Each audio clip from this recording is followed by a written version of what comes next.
Yeah, shame, man. I hope people can get on quickly.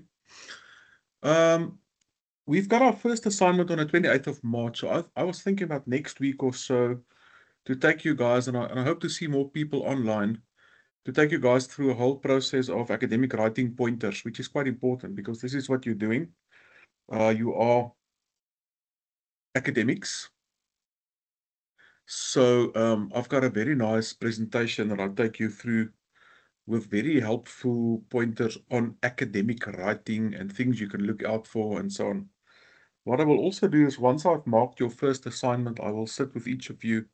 We can set up sessions here where I give you guys individual feedback and say, listen, on your submission, this is nice. Keep on doing this. Watch out for that. I want to see more of this, less of that. So I'll give you guys a bit of personal feedback on your submission. You've only got submission 1, individual. You've got submission 2, group, and then your exam. Is that right, Brad? Yeah. And at this time, we have the dates 28 and 28 in March and 29 April, with the exam date not being finalized as yet, to be confirmed, I see on PAS. So we're working toward 28th March for submission 1. We've got enough time. We'll spend some time next week, I think, on that. So this evening, the whole idea of let you and I carry on so long while we're waiting for the others. The whole question is, if I go up to the chat window, entrepreneurship can be a lifeline to SA's battling economy. How would you handle that topic, Bradley, from an academic perspective? In other words, putting forward and formulating an educated opinion, an educated contribution. How would one tackle? Is it a yes/no question? Definitely not, because I think the more research you do, the more on the fence you become. Exactly. So it's not a yes/no question. It Yeah. is, in fact, a question that comprises of lots of things, lots of elements, lots of context, lots of background, lots of variables. Mm. So the thing is, one could gooi a question like that, but to answer that carefully and detailed and in an educated way, one would need to look at a lot of things. There's a lot of things you want to unpack, as it were. Mm. There's a lot of things you want to flesh out, if you want to use that term, to come to a conclusive or um, a sound academic answer. Mm. And that's the thing with good research is you will always try and take into account all sides of the coin. So in anything, in any question, you will do your research on what are the important concepts. What is entrepreneurship to start with? It's such an interesting term. There's theories. How can we classify that? Then maybe one would look at some of the background, some of the regulatory issues. Uh, you could probably going to end up with a lot of arguments on either side of the fence of this answer. What was some of the ideas, if I hand the mic to you, what were some of the ideas that you encountered in your research in investigating this? And there's something else I want to tell you guys. When we do research in the modern day, you work for a company, your boss asks you for a report, um, and you must go and do homework on that report. Mm. Do they want a 50-pager report? No, speak on No, SaaS. absolutely.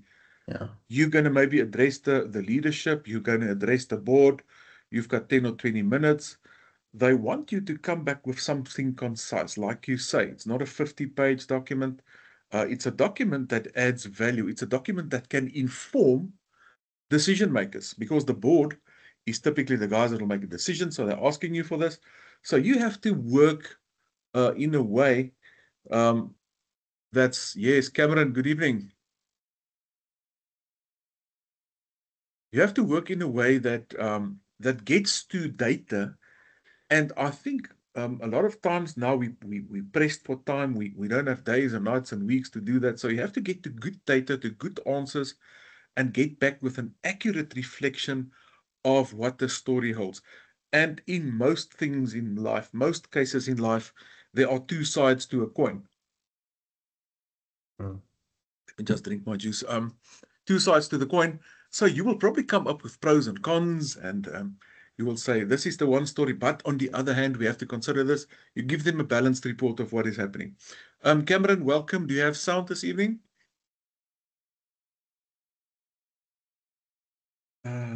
Cameron. Okay, Brad, so tell me how you tackled this issue on entrepreneurship in South Africa. How did you approach it? So I think, like you said, you said it perfectly well. You kind of have to explain what entrepreneurship is first. So I kind of write these things in a way that you're explaining it to someone that doesn't know what it is, and then by the end of it, they'll know exactly what you're talking about.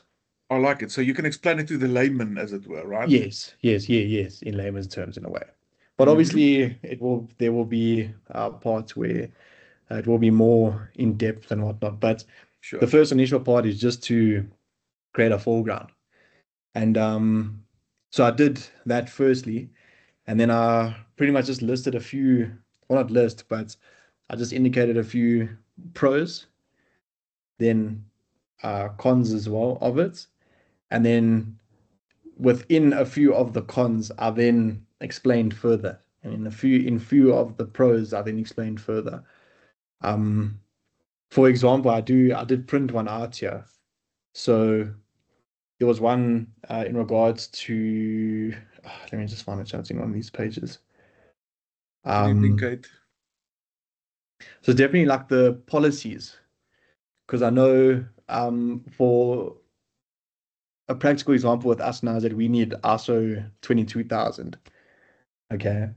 So yes, you can start a small business, but that specifically is stopping people from doing it. Because then you're going to have to invest even more money into your company to then be eligible for the ISO. And it doesn't even mean that you're going to get it. Am I hearing you correct? It's over-regulated? 100%, definitely. We did an audit, and I think the Excel spreadsheets had about 650 lines, Yes.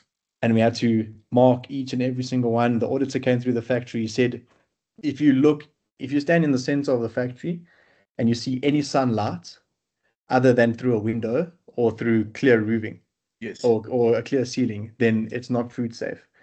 So I think it's quite over-regulated and it's quite strict, and it just takes the joy out of it, because you need, yeah, there's just a lot of work to do in it, and I think that's stops people. So where does that leave you? Do you think it puts entrepreneurs off to actually do something or to scale? Definitely. Either that or they have to so either they um will go through with it and they're going to invest even more money than that they already have, and they're going to be put in a position where they don't want to be in. And I think people always second guess themselves in terms of that, Hmm. and then they try to run away from that, because I mean, in the economy now, you kind of have to take the most calculated risk, not even just a calculated risk. Sure. Yeah. Uh, and yeah, So I do think margins are thin already, and now yes, there's additional resources being yes, sort of channeled on this sort of thing. yeah. Brad, before we continue, Kate, good evening. Do you have sound? You're welcome to turn off your mic and say hello to us, Kate. Oh, good evening, everyone. And my apologies for joining late. Kate, it's most wonderful to have you on. I know there's some people still registering, and there's some teething problems with people's ARC and that sort of thing. Yes. Will you quickly tell us about yourself? What do you do? Are you where did you do your undergrad? What is Okay. your interests? What is your study focus? What is your career and academic aspirations? Just tell us quickly about yourself. Thank you, Kate. Okay. My name is Kate Ndala. I did my undergrad at UP. In fact, I did a bachelor in accounting. But on the way, I discovered that I think I'm an entrepreneur. Nice. So never done entrepreneur at all, but I've got a business. I've got a bakery, and so I registered this course because Yes. I want to pursue the area of business. I don't want to retire in a company, but I want to have my own, and I want to also create opportunities. And currently, I'm an employee. I'm a lecturer also myself. I'm an employee at Rosebank College, Awesome. IIE. And so, yeah, I don't know if there's anything that I left. No, And that's then, amazing. So okay, do so you want to start running something on the side and have your corporate career and have a sort of run a parallel between your own interests and a career? That sounds clever. Is that what you want to do? yes, but I later on I want to venture fully into the business. You know what Yes, I'm saying? Because sure. currently I'm doing bakery with orders, Yes, and I'm also working, yes, and therefore I don't want to be forever working. You know what I mean? sure. Yeah, I want to do my own thing and be rich. I like it. All right. So, no, fantastic. So, Kate, what we're discussing this evening, and I'm going to give you a chance to order your thinking. I'm putting it in a chat window again. I told the class to look at this statement that says entrepreneurship can be a lifeline to South Africans battling economy. Is that true? Question mark. And at this moment, we are listening to Bradley, who is discussing some of the research that he's done. We've said right at the outset that in addressing something like this as an academic, it's not a yes-no answer. It's not a true-false answer. It's an answer consisting of lots of variables, lots of ideas, lots of things to take into account. And as a good researcher and as a good scientist, as a good post-grad candidate where you guys find yourself, you want to take into account all these aspects, all the backgrounds, all the conceptual stuff, all the contextual stuff, all the historic stuff, all the regulatory, political, technological, social, environmental. Can you guys hear how much meat you can put onto this and how much you can take into account when looking at something like that? So when you're researching, you want to get good information. You don't want to make assumptions. You want to put forward your arguments not on your own opinions, but on sound and true facts, and then arrive at some sort of a conclusion. We cannot necessarily arrive at an absolute conclusion, but we can inform. And I want to tell you guys where you're sitting in humanities or social sciences. Remember, the faculties where we work is not exact science. So when we talk about exact science, we're talking about engineering and science and maths, and those are exact sciences. In other words, you do something in a laboratory, you add a bit of this substance with this one, and you're going to get the same result. You're going to get the same result today, tomorrow, and next week. You're going to get the same result here and Hong Kong and in Canada. It's exact. But we are working with people. It's a different landscape. People can quickly change. The landscape can quickly change. People's perceptions can quickly change. Look at how COVID changed the world in terms of how things are done, how people are working more remote, office space. Interesting studies showed us that COVID took a lot of people out of office because it had to happen. People were giving up office space, for instance, and working from home. And now companies are returning. There's now a backward trend where companies are saying, no, no, we can't do that indefinitely. We want you back in office. Because companies are noticing that there's a lack of cohesion in corporates, in companies, people sitting all over the place, sitting at home, So companies are turning that around. So things are changing all the time. People's perceptions about um, how things are changing all the time. Load shedding happens and it changes the landscape. Some political shifts happen, it changes the landscape. So it's very interesting when we're working with people that we need to be mindful of the fact that it's always subjective. We cannot necessarily arrive at absolute conclusions, but we don't have to. As social scientists, what we want to do is to shed light on a topic. In other words, gain understanding.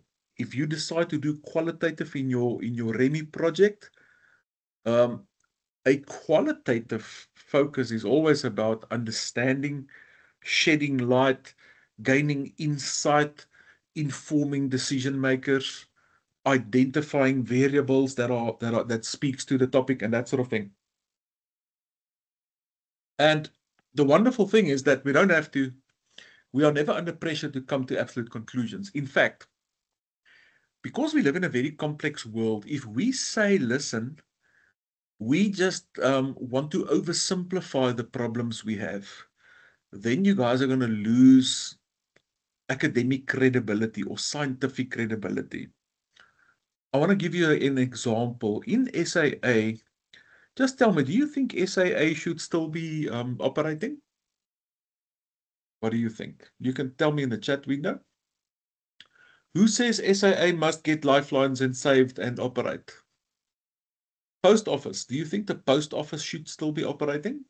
Are they adding value? Definitely not. Brad, Definitely not. sending packages. There's enough courier companies. So why do we bail out the post office and keep them going? If SAA vanishes from the scene tomorrow morning, then the slots that they fly would probably be taken up by tomorrow afternoon. Is SAA adding value? Are they running a profitable business? So the parastatals is, of course, a big topic of discussion in business schools and how we operate the parastatals and why aren't they operated on the same principles of the supply and demand. So what I'm going to tell you, the example I was getting to, so in the decades past, SAA has received lifelines from government on numerous occasions. The bill for that, of course, is picked up by us as taxpayers. And then they pay the CEOs good, massive packages. There was a guy a couple of years ago, I think his name was Colin Andrews or Coleman Andrews, something Andrews. And he actually got a package for his short stint in SAA. He got a package of 200 million. And what he basically did was to present headcount cuts. So SAA was in dire financial situation. They appointed him.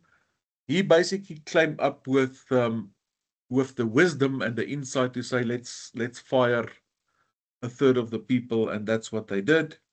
So that's not much of a genius contribution, right? There should be other ways to say, how can we maybe cut costs, cut overheads, look at our employment structure, maybe work around something where we can employ people differently. Let's look at alternative income streams. But he said, no, it's simple. Let's get rid of people. Now, that's the sort of answer that really is lacking in academic substance. We're going to give you guys a problem. That's essentially what you are. You are problem solvers now, folks. So you're solving a problem by making recommendations, making suggestions for interventions, which will not necessarily solve the problem, but can maybe take us closer. And I never ever want you guys to oversimplify a problem or to make ridiculous suggestions like the one I just gave you and say, well, let's fire half the people and then our financials is looking better. That lacks academic and scientific credibility. You don't want to compromise your scientific credibility. So keep that in mind. The problems are complex. They are not easy to solve. we cannot in reality solve them, but we can perhaps make it better. And that's what the expectation is with you guys.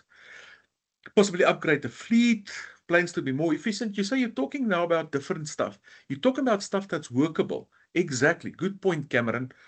Brad, I want to come back to you. I'm going to hand the mic to Kate in a while.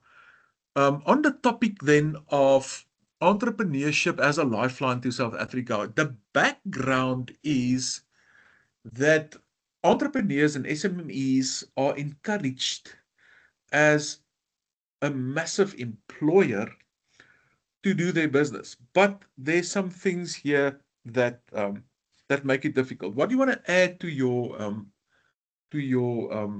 focus on this, Brad? Is there something you want to add? You said overregulated makes it difficult for entrepreneurs to be that agile, fast-moving company. There's a lot of schlep. The picture I see in my mind is almost, those chain balls they used in the Middle Ages. You want to move, but you are chained with this ball around your legs, which makes it difficult to move. Yes, you want to add something else on your you discovered in your research, Brad? So there was, I mean, I think the main thing is job creation. But the only issue that I found, so obviously job creation is obviously a pro, but then the con of that is that we don't have enough skilled workers in South Africa. It doesn't have to be skilled. I think some people are they are unemployable. It's a weird thing. So we trying to hire some people now at work, and they have awesome CVs, awesome experience, perfectly fine. I mean, if you just read them on paper, they are the perfect candidates, and they will thrive in our business.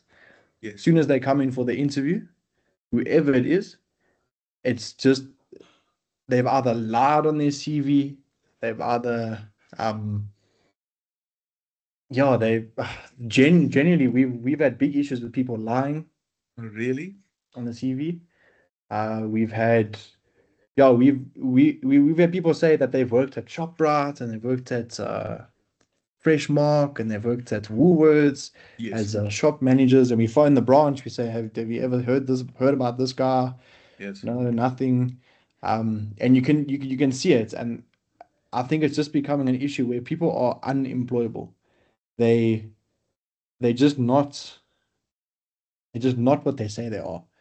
Oh, And I think the people of South Africa, yeah, there's a big issue. There's a big issue, especially like a skill gap as well. I mean, the skill again, gap is huge. scaling your business is then in a sense difficult because you can't find suitable people. So you say it's a common thing that people lie on the CVs and that sort of thing, eh? You're 100%. It's a big issue for us. That skills gap, in your view, is it an education gap or a non-formal education, more internship, more hands-on type of void that we have? I think it's just the education system in general. I don't think it aids people in the working world. I don't think the technical skills are there. I don't. I think just general skills for the working world are not met Or in not the met? education system. And my I dad, think, he's a principal, and my mom's an HOD, and I often chat to them about this. And my dad would say, no, no, like doing AP maths in matric is perfectly fine because it aids in your problem solving. I think street smarts is better in problem solving than having AP maths. I mean, I did AP maths and I've never used it ever. And I think that was a waste. I could have done maths core or maths lit and yes, been and actually used the skills that I gained, used sure, the education that I gained. sure. So I do think the education system is also, and I think it's more around the world. I don't even think it's just in South Africa, but I think South Africa is a little bit further behind in education. I'm going to get back to you, Nana, and ask you how you would suggest we address that. Kate, I want to go to you. Cameron, you don't have sound. I know last week you didn't have a mic. You're welcome to participate on the chat. Kate, I want to ask you, as an educator, listening to what Bradley has to say, you're welcome to respond on the actual issue, which is entrepreneurship. Do you see entrepreneurship filling a gap? I want you to also respond from your own perspective in terms of, do you think we are over-regulated? Are you, as an entrepreneur, receiving adequate support? And I want to ask you, Kate, and I'll back it out again. As an educator, do you think that education adequately prepares our learners to add value in the marketplace? As Brad says, right from the school system, are we sitting with educated people, but they cannot add value? Should there be more of a focused, pragmatic, hands-on practice, entrepreneurship focus at school level, perhaps, to get people going into a real practical way of doing things? Kate, the floor is yours. Let's hear what you have to say. All right. First of all, in terms of the school system that we have in South Africa, I would say, for some reasons, I would say I agree with Brent. Our education system, I think, in a way, it's somehow failing us because we are preparing students who are not able to think for themselves. I don't know if I can say maybe it will be 50-50, but with the way in the tertiary institution, okay, Yes. let me just say it starts there from the bottom up, because currently, if I can tell you is that I would, if I can say this, most of the graduates that we have are not graduates who are, I don't know which word can I use, but I would say they are not thinking out of the box. I think also maybe if the practicality of what they are doing can be maybe more, I don't know what can really be done, but it's not doing us justice what we are currently having, because we've got young kids who are graduates. Yes, they are educated, but I feel like they need more. It's not like in the olden days where people had to research their own things and find out things. It's like now kids, they are being prepared to be spoon-fed and all those sorts of things. I don't know. I may be I was wrong. waiting. I was waiting for the spoon-fed word. So I like the term that Brad also used in terms of education, or putting stuff that we frame on the wall, but not Yes, necessarily making or producing streetwise yes. learners, right? Correct. That is 100% correct, because I have seen this. Okay, so part of my job is I do some recruitments, and Okay.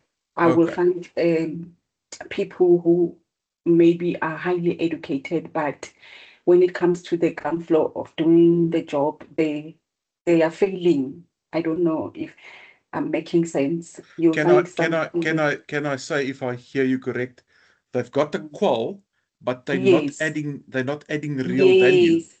Thank you so much. That's what I want to say.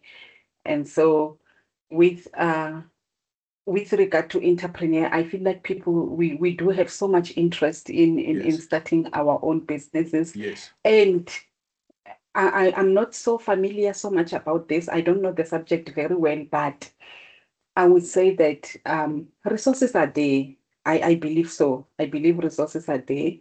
But then again, we I want to bring about a point, but I don't know how to put it. Just say it as it comes in your head. Okay, let me talk about maybe myself, right? So, Mhm.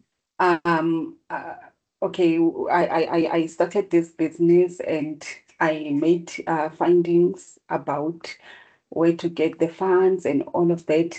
And then the information that I have received, it was so much that I discovered that I feel like resources are there, but then again, uh, maybe the thing that is preventing a lot of people from entering into the world of entrepreneur could be fear and lack of knowledge and all those kind of things.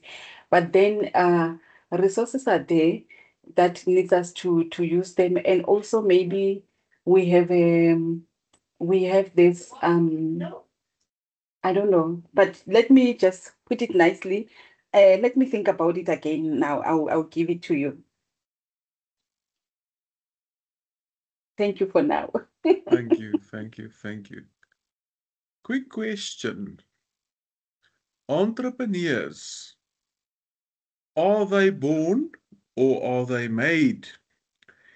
Can we run entrepreneurship, and you can give me your answer in the chat. Say born or made. Entrepreneurs are born or made. What do you think? Can we run entrepreneurship programs at school and say everyone should take an interest in entrepreneurship, or is it something that you must inherently gravitate toward, lean toward? What's your opinion on that, guys? Let's have a quick poll on that. I'm not going to run a formal poll. Gooi me a chat window in terms of what do you say. Brad, I saw a hand. How's Doctor? I just want to touch on what Kate mentioned. Yes. So that whole thing when I keep on saying that people are unemployed or Yes. unemployable, I Yes. think we do have an issue with unemployment. But where I was getting with that was, yes, we have a big issue with unemployment. I mean, a high percentage of people aren't employed, but Yes. it's not always because there's not enough jobs. Yes, we don't have enough jobs, but majority of that is because they are not employable. And I look at myself, I did an information science degree. Okay. My parents wanted me to do it just so I had something behind my name.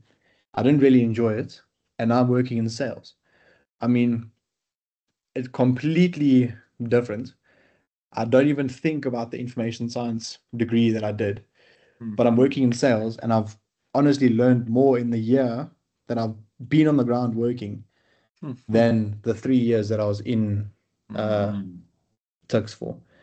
So I feel like that's also even in a sense of tertiary education. Yes. I think they give you all of these textbooks, they give you all of these resources and all of these tasks to do, specifically in the information side. Okay, because obviously with entrepreneurship, you want to learn the entrepreneurship, so you can learn something within this class. But when it comes to data and information, everything is online. I mean, you can learn it on Udemy for 3 months, and you can learn what I learned in 3 years. And it's not because I didn't do my work. I mean, I really did try my best, and I did decently well. But I do feel that education was a big issue for me, huge issue. And I think it's for a lot of people, It's very interesting. Thanks for that contribution. But Kate, then, Brad, what do you guys say? Are entrepreneurs made or born? I would say, oh, sorry. Yeah. Yes, now you can go ahead. Oh, the reason why I'm unmuting is because I don't have a chat button I there. see. Yes. No problem. Yes. So I think it's both. Entrepreneur can be made and entrepreneur are sometimes born. Yes. Yeah. So some people naturally they are just risk takers. The part of the born entrepreneur. They are just risk takers who are not afraid to take risk and they are willing to do everything that they are. It like this thing of the risk taking is not something so huge to them. You know, they are very comfortable and willing to take calculated risk. So I think also those who are made could be that they've got some business knowledge, they understand a lot of things, and they have learned some skills maybe and have experience.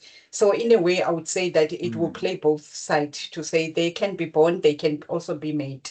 Thank you. I like what you say in terms of skills. You see, guys, when you say entrepreneurship should be encouraged, I think we must say entrepreneurship and the DNA of an entrepreneur is specific. It's not so easy to get a handle on that, but these people have a specific, Kate, I like what you say about taking risk.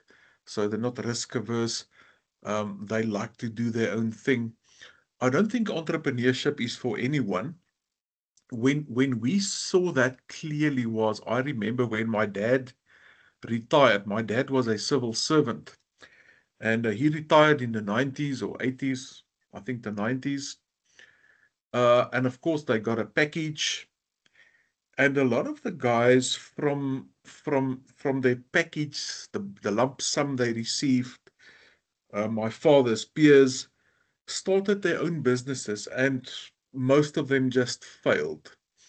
And here's the thing. So someone would say, look, I'm good with working with metal, for instance. I can weld and grind. And so I'm going to start a security business and build palisade fencing and security gates and burglar proofing on windows because I'm a metal guy. I understand how to work with iron.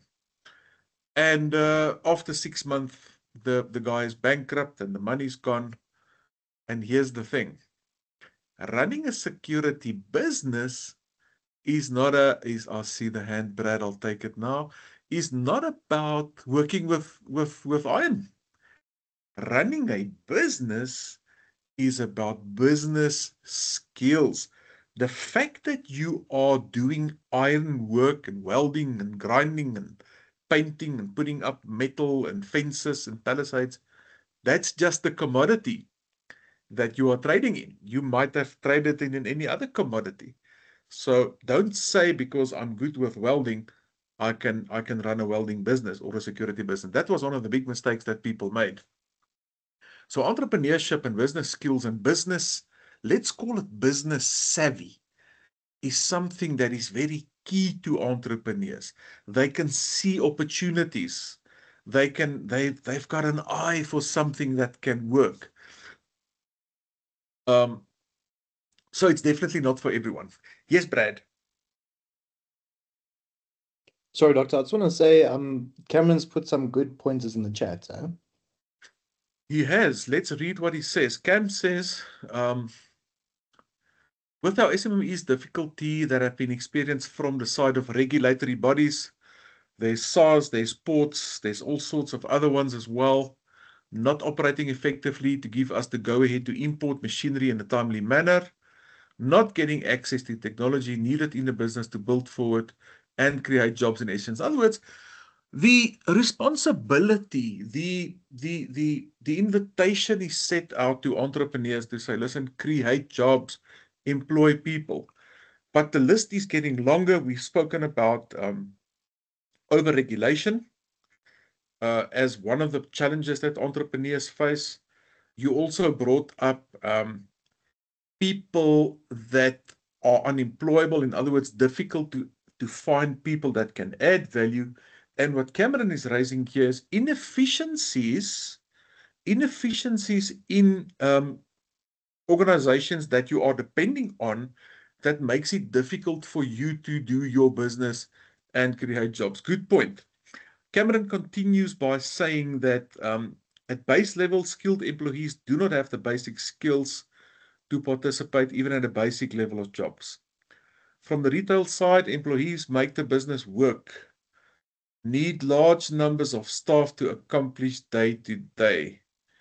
We find it difficult to staff at times in the more key positions. Okay, so what you're saying is difficult to find people, again, that can add value. And I think the important thing that we should also say to each other here, guys, we are not in business for charity. We are in business to make money. There's nothing wrong with that. Kate says she's going to be rich. Kate, remember me when your ship comes in, eh? And as very pragmatic, very practical people, the things you guys do as business people has to make business sense. We cannot afford to have overheads not adding value to our business. Nah, so that's of course the thing. We're not a charity. We're not employing people because that's what we do. Of course, we can talk about the role of business in societies, social responsibility of business in societies. Should businesses and entrepreneurs give something back? Should there be some goodwill, some investment from businesses in their communities? That's a valid topic and a topic that bleeds into this. But people on a payroll should add value accordingly as they add value to our businesses. What can we say in terms of the positives of being an entrepreneur? So there's the headaches. Brad, what do you find refreshing or positive in being in the position of doing your own stuff as an entrepreneur? What works for you? Sorry, can you please just repeat that? And Cameron, you're welcome to continue on chat as well on this one. So I'm asking you, there's a lot of negatives and obviously the list will grow. What makes you positive from the entrepreneurial stance? What works? There's a lot of stuff that doesn't work.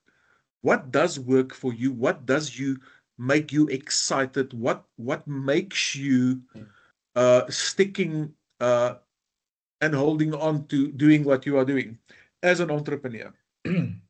So what's the positives? So I think my biggest thing is obviously improving the community around me, Okay. improving my family's life as well. So I think that's definitely what would be the key aspect. But I also feel within the label and packaging industry that I'm in, I mean, if I walk in the store and I go to a Spur source, I know that I didn't print it, but I sourced that for Spur, and people around the country are now using that. So I think that's more of like a pat on the back, which Sure. is very nice to think about. So yeah, it's just it's like a high for me when it comes to a product that I have procured for someone or have made specialized or innovated for a company specifically, especially a company that's difficult to get into, and they chose me to do it. So Sure. yeah, I think it's definitely uh like a pat on the back for me. How important is relationship management in entrepreneurship? I think that's the biggest thing. Explain. So obviously, if I have a customer, a good relationship with a customer, they're gonna keep on coming back to me. Bah, bah, bah, sell, sell, sell. Um, but as soon as that relationship's broken, it's very, very difficult to gain that trust, gain that comfort back. Yeah. So I do think for a sale to go through, you have to be comfortable, you have to be trustworthy. Uh, yeah, and as soon as the trust goes away, then boom, I mean, you've been hurt. You know what's very interesting? Thanks, Brad. In Pretoria East, where I stay, there was a hardware, a smallish sort of mica hardware for years, decades. And then Builders Warehouse opened up just across the street in a big mall. And people initially said, this is the end of the hardware store. The hardware store was previously just a privately owned. It's still privately owned, so Mica is a franchise, but it was a non-branded, small hardware community or community serving store. And Builders Warehouse opened up, and you won't believe how many people I've spoken to that says, listen, I don't go to Builders Warehouse across the street. I come here because the minute I walk into the door, someone approaches me. Someone will come to me. In a Builders Warehouse, I will maybe run around up and down the aisles just to get someone to assist me in the first place. Yeah. And that's the sort of thing.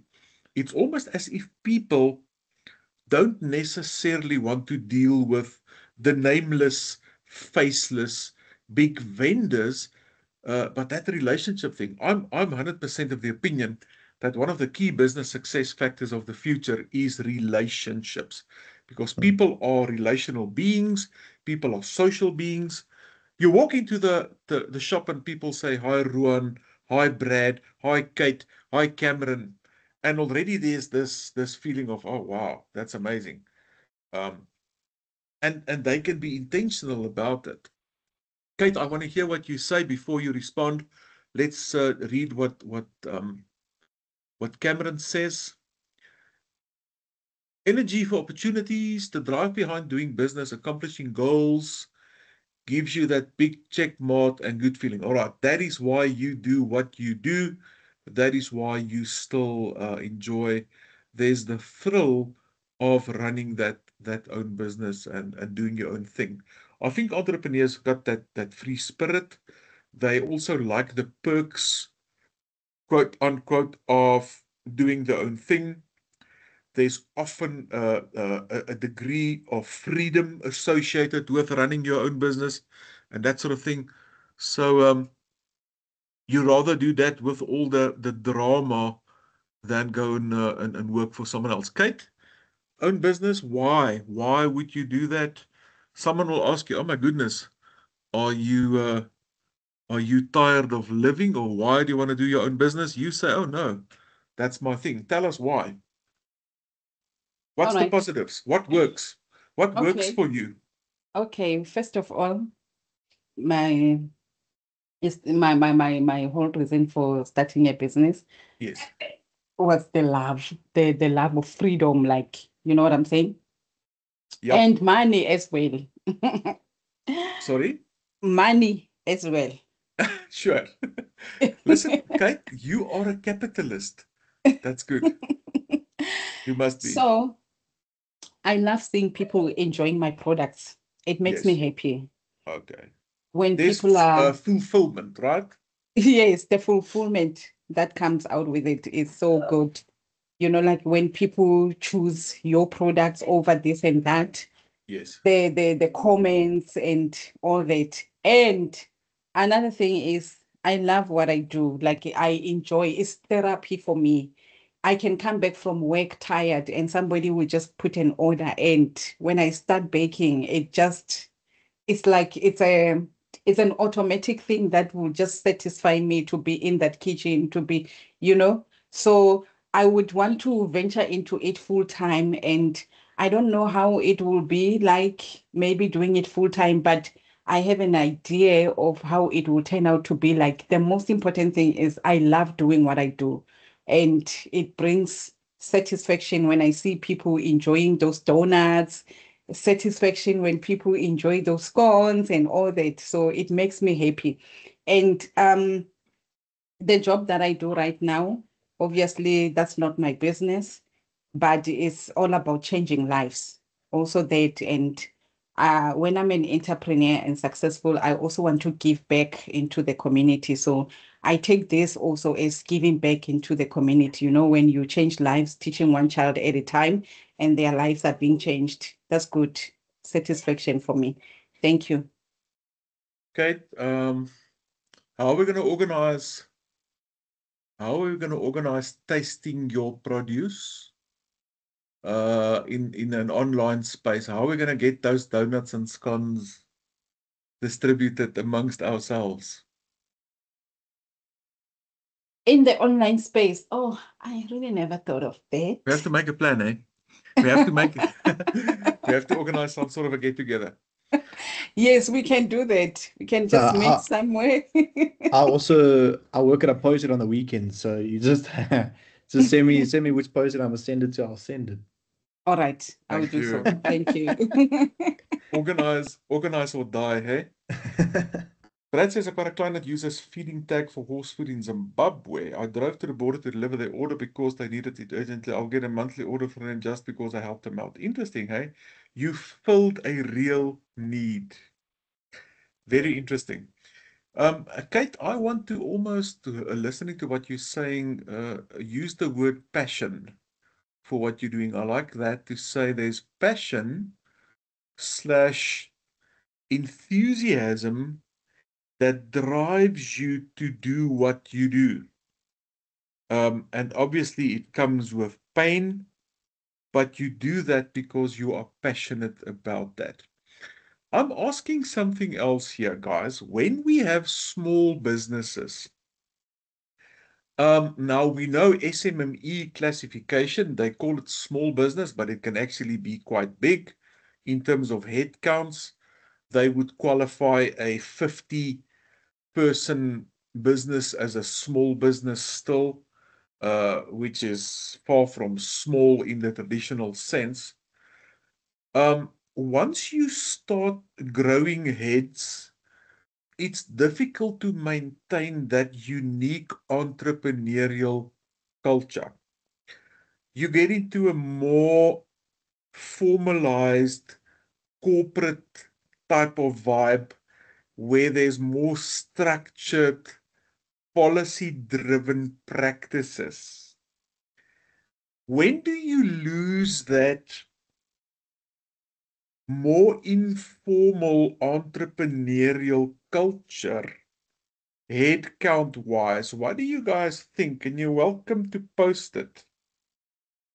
What is the ideal size for an entrepreneurial venture? What would you say in terms of people on payroll, people involved, people in staff, partners? When does it get too big and loses some of that entrepreneurship DNA? Your comments, please. Ideal size for an entrepreneurial venture.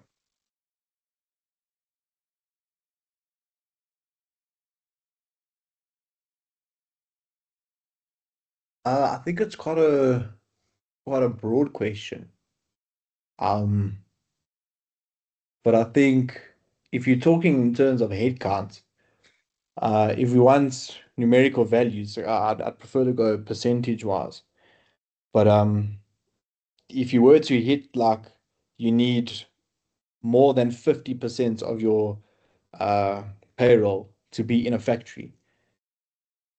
In my case for manufacturing, I think once you've hit that, and that 50% is equivalent to about 40 to 50 people, I think that's when you start hitting medium. I'd say about medium enterprise. Obviously, it does depend on monetary value as well. But I think in terms of my place, I do think as soon as it gets to about 50 factory, and then you've got about 10% C-suite, 10% accounts, and the rest just sales. I think that's when it gets quite busy in a medium-sized company. I hear you. I'm going to answer your question on ice now, Cameron. So what we see in entrepreneurship is that the entrepreneurial spirit, that thrill of getting something up, getting it to work. Yeah. Once your entrepreneur gets into the larger, more structured, complete change in the day-to-day, sometimes they lose interest. I see. And sometimes you've got entrepreneurs moving on. They enjoy startups. They'll start something and then move on. Because the growth is not necessarily their goal. The success, the making it work, the making plans, the wearing different hats, the being the jack of all trades, is the thing that drives them. So when it becomes too big and it just becomes another corporate with policies and procedures, listen, I want to take leave. You have to fill in this form and that form and apply, and then 10 people must sign it off. Then it becomes a different animal. So one of the inherent reasons why entrepreneurs sometimes don't scale is because of that very reason. There's a lot of challenges that we can still discuss. I might give you as a first ICE task the job to specifically look at challenges. ICE, if I can quickly recap. So ICE is there, it's 10%. My take on ICE is I don't want to penalize anyone. I don't want any of you to lose your ICE marks. I want all of you to earn your ICE marks, please. So what we'll do is we'll typically do something in class. I'll warn you beforehand. We're doing ICE prepare. Look at your announcements, please. By the way, do you guys get the announcements on the modules? I believe so. The announcement that went out last week. I think so. I hope so. So we do something in class. This is an ICE task. Now, for some reason, you missed the class. I'm not going to penalize you. I'm going to give you an alternative. So if you are in class, you've prepared, you participate, you earn your ICE mark. If you don't have, you're not in a class session, I will provide an alternative for you to earn the ICE mark. I'm going to make it more difficult, I think. I will maybe ask you to write me an article of 2 or 3 pages or something else. You're going to work for your ICE marks.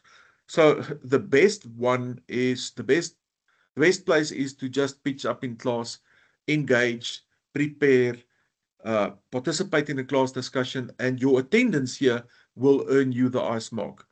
There will be an ICE closing date, so we will obviously have to work with our ICE marks before then. There's a total of 4 ICE marks that we total 2.5% each, which totals 10% of your final aggregate mark. I always say, folks, ICE is important because ICE can literally, it's 10%, that can literally take you to a higher band. It can take you from a 60 to a 70 or whatever the case may be. So I don't want any of you to throw away the ICE mark opportunity. Okay, so that's ICE. I will probably warn you beforehand and say this is ICE, we're doing ICE, this is the class discussion, this is the topic, prepare on that. Your participation earns you the mark. I'm not going to grade your participation per se, but ICE is there to give all of you that opportunity to earn that 10%. Cameron, in closing, says, I think it depends on the operational ventures such as the property, ownership, small teams, running management side, but overall large business. In the prop dev side, a very large in terms of construction teams and management. All right, so you're right. It's true.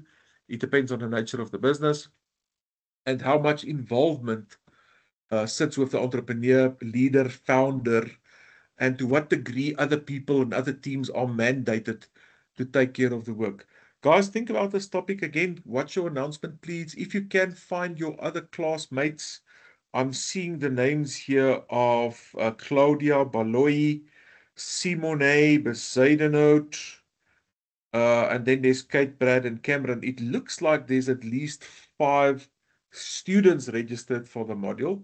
I know you've been looking for them, Brad. If you can get a hold of Claudia Baloyi, Simone Bezuidenhout, please welcome them and add them to the WhatsApp group and encourage them to join the session. Guys, if there's nothing else, I'm going to love you and leave you till next week. Work hard, take care, and we'll be in touch. I will communicate. There is enough time for us to look at financial writing, financial academic writing. I think next week, I've earmarked next week probably for that. And we will prepare for the assignment. Yes, Kate. I just have a question. Yes. Let's say, for example, I start Kate's Bakery. I just want to know if it will still be an entrepreneur or now it will be another company. Let's say I start Kate's Bakery and then the bakery now starts having branches, maybe 5 branches. Am I still an entrepreneur? I think you are. Absolutely. All In right. terms of maybe franchising your business, that sort of thing, right? Yes, yes. Oh, so then, okay. Definitely. Then how do I know that I'm no longer an entrepreneur? Is it when I have maybe 12 branches or more than that? I wouldn't say that. We can't say that. That's not a clear-cut thing. I mean, you're always an entrepreneur, right? What I said, don't get me wrong, is entrepreneurs normally don't have an appetite for red tape and problem people issues. Remember, if you've got 5 people working for you, there's certain people issues, if I can call it that. If you've got 500 people working for you, your people issues has now increased with 100 times. There's 100 times more people issues. So often you will find entrepreneurs don't have an appetite to sit with that sort of scaled up frustration. That doesn't mean that you are suddenly not an entrepreneur. Maybe you are, and maybe you go big and you do something massive. And you mandate people and you appoint people, and maybe you're still involved in the day-to-day business. Of course, everything cannot go over your table when you're running 12 branches. And you have to appoint people, but you can still be there. Your spirit, your DNA, your fingerprint can still run in that business to some degree. Interesting point, interesting discussion. Guys, see you next week. Take care. Thank you. Bye. Cheers. Bye.